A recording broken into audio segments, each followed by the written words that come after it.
Hi everybody, it's Terry Ryder from hotspotting.com.au. I was speaking to you earlier in the week about the impact that the strength or otherwise of the local economy has on capital city property markets. The states with the strongest economies tend to have capital cities with the strongest property markets, and also those with the weakest state economies have the weakest property markets. Hence, Sydney number one, Melbourne number two for the last several years, while down the bottom of the chain, Perth and Darwin have been the markets going backwards. Just want to add to that with some figures in the new edition of CommSec's State of the States report. They publish this report quarterly, and the most recent edition was out earlier this week. And the ACT, as it often is, came in third overall, number 3 ranking amongst the state and territory economies. Always a very solid and steady economy, the ACT. And as a consequence of that, Canberra is one of the most consistent property markets amongst the capital cities. The latest State of the States report notes that the ACT has topped the national market in terms of housing finance for the 4th consecutive quarter of this report.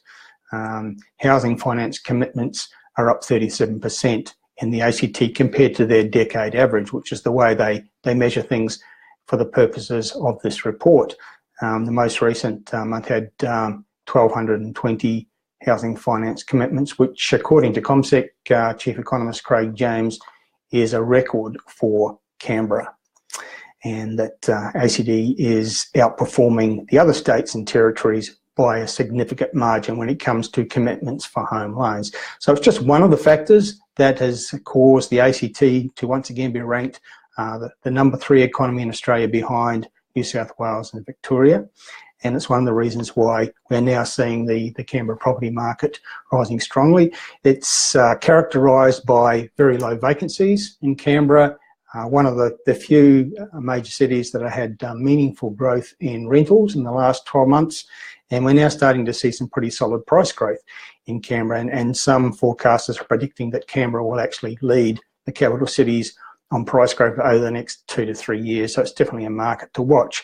And it's interesting to note that while Sydney has been booming for the last 4 years, Canberra has been fairly steady, but not really rising that strongly. But as Sydney fades, Canberra is rising.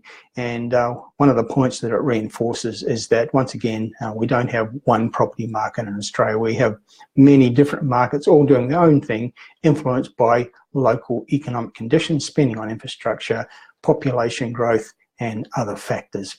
So the ACT is an economy to watch, and the Canberra property market this coming year and beyond is a market to watch. That's it for now. Terry Ryder from hotspotting.com.au. Talk to you again